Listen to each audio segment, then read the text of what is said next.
बातमीने लाचखोरी प्रकरणी ढेरेंगेची चौकशी सुरू असल्याचं झिरवाळ म्हणाले।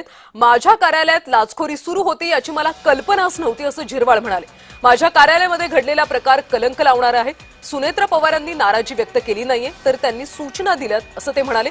सोबतच मुख्यमंत्र्यांनी धाड टाकायला लावली असं वाटत नाही असं देखील झिरवाळांनी स्पष्ट केलं।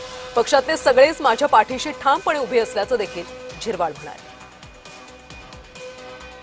हा प्रकार इथं होत होता याची कधी मला अशी सुस्पष्ट कल्पना कधीही नव्हती, कारण तसं ऑफिस आणि माझं कार्यालय हे जवळ जरी असेल तर प्रत्येक क्लर्क किंवा प्रत्येक ओएसडीच्या कार्यालयात किंवा त्याच्या बसायच्या व्यवस्थेत जवळ जाऊन पाहण्याचा काही कधी प्रसंग आला नाही।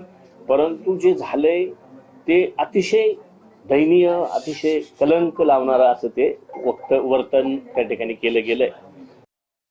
मला तरी असं वाटत नाही की बाबा मुख्यमंत्री महोदयांनी सूचना केली असेल किंवा हे करायला कुठेतरी त्यांचा सपोर्ट असेल असं अजिबात मी पुन्हा तेच म्हणतो का माझा कोणावरही संशय नाही। नाराजी म्हणण्यापेक्षा झालाय तो प्रकार मला सुद्धा न ऐकण्यासारखा, न म्हणजे खपून घेण्यासारखा असा असल्यामुळे ते पक्षाचे प्रमुख आहेत म्हणून त्यांनी नाराजी व्यक्त केली म्हणण्यापेक्षा सूचना केली की बाबा असा प्रकार जर झाला असेल खरंच त्याची सखोल चौकशी करण्याच्या संदर्भात त्यांनी सुद्धा त्या ठिकाणी